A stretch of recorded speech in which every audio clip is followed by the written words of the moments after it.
Hi, we're going to make beetroot brownies today, and this is quite a messy recipe for lots of different reasons. First thing we're going to do is we're going to get a pan of water and we're going to get it on the boil, and we're going to put a glass bowl or your mixing bowl over that boiling water, and into that we're going to put 200 grams of chocolate.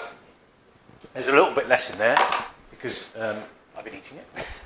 And then we're going to add our butter to that chocolate. It's quite a rich recipe, this. We're going to add our butter to the chocolate. And what's going to happen, we're going to melt that on the water. So I've got this up heating, and it won't take very long to melt. We want that butter and the chocolate to combine. Okay. And whilst that's happening, what you can do is you're going to grate some beetroot. Okay. Now, this is shop-bought beetroot, and you need 300 grams. And what you're going to do is grate it. I'll put the grater in the wash. So it's quite fine. Now, this is cooked beetroot, but it's beetroot that hasn't got any vinegar in it. So it's got to be beetroot with no vinegar in it. Otherwise the recipe will be truly, truly gross. Okay, so this is starting to warm up. It doesn't take very long. The chocolate melts first. Okay, and then we're going to melt that butter into the chocolate. So it's really important that when you do this recipe that you use beetroot that's not got any vinegar in it. Okay. Now beetroot at the moment is quite cheap. That was 50p for 300 grams from Co-op. It's quite reasonable, but you will get totally messy. I've just cleaned my hands, so I've managed to get all the beetroot juice off my hands, but it will stain. Now one thing you could do, so I was making this last night as well, you could put your hands in some sandwich bags or in some rubber gloves and do it that way, then you won't get all the beetroot juice on your hands. Okay, so we're starting to melt this down. We're starting to melt our butter and our chocolate. Be careful because the steam's coming off. So if you're a bit wary about doing this, you could ask an adult to help. So, now we can't do any of the next steps until all of this is melted, so it doesn't take very long. Okay. And what we're going to do is we're going to be cooking this in the oven, but we're going to use, well, I haven't got a square dish, but I'm going to use a round dish. Now this is a non-stick dish. Now you can either cover this with a bit of baking parchment, baking paper, or you can just coat it with a bit of butter, or if it's non-stick, this doesn't really need anything. So that's okay. But if you are going to do it with butter, all I'd use is the bit of paper from the butter, and I just smear the insides of that pan. That just helps it when you make your brownie for it to come out really easily. Okay, just give it a little squidge. Now, if you haven't used beetroot in cooking a cake before, you'll be surprised at how tasty it is. Okay, this is doing really well. So it's starting to melt. Now if you haven't got butter, you can use margarine. Again, it's better if you can use unsalted. If you can't get unsalted butter, there's not a huge amount of salt in butter, so you can use salted, but it's better if you use unsalted butter. And this was a bar of dairy milk, so you need 200 grams of chocolate. So this was a bar of dairy milk. So just give it a little mix. Okay, it's nearly melted. Be really careful because it gives off quite a bit of steam, and you don't want to burn your hand. Okay, mixing it around. It's nearly gone, nearly melted. And we're going to use 3 eggs, and we're going to use some vanilla, caster sugar, some self-raising flour, and a bit of cocoa powder. So it's quite a rich recipe, but you don't need very much of it when you cut your piece of brownie at the end. Okay, so we're nearly there, nearly mixed. And just keep stirring it together. You want to keep moving it around because you don't want the chocolate to go hard again on the sides of your bowl. And hot chocolate, this molten chocolate, this will burn you, so be really careful when we're going into the next step for this. Nearly there, so it's all starting to melt. Okay, so in a moment we're going to take it off the heat. I'm just going to put it on to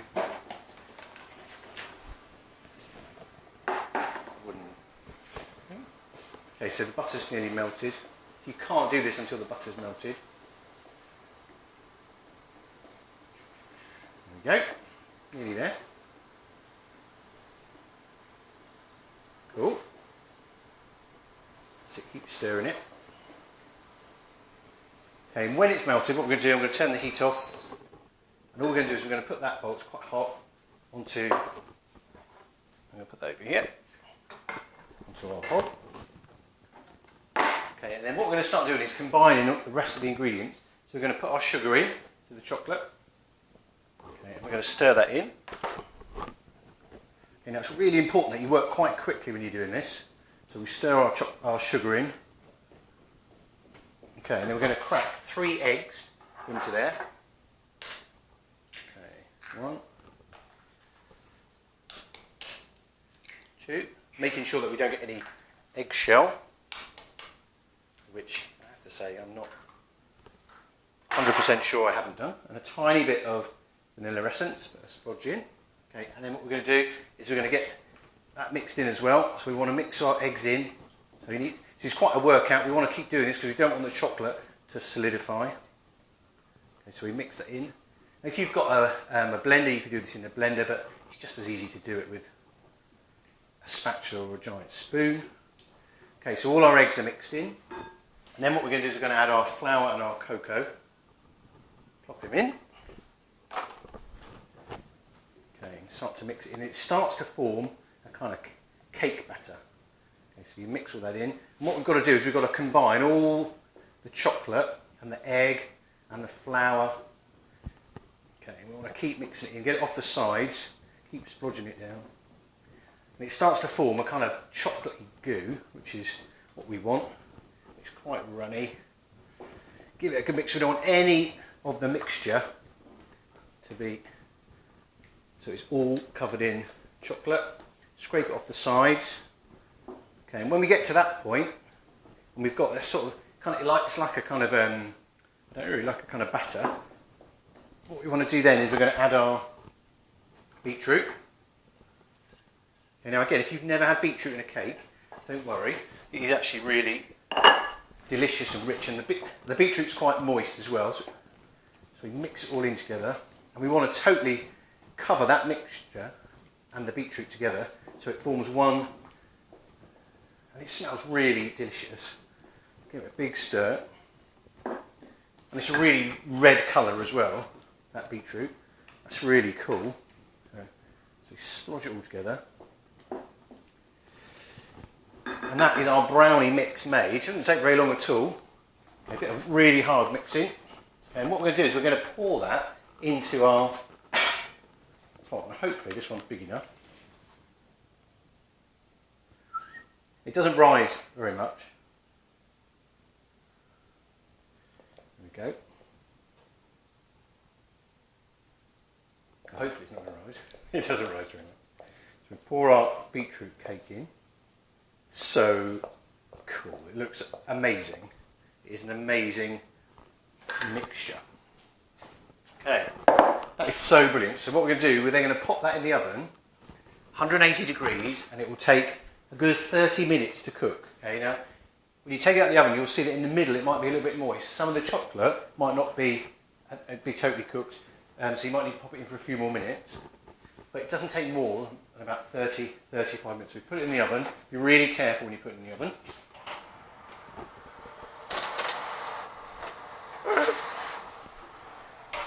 Okay, and then this is what it looks like when it comes out of the oven.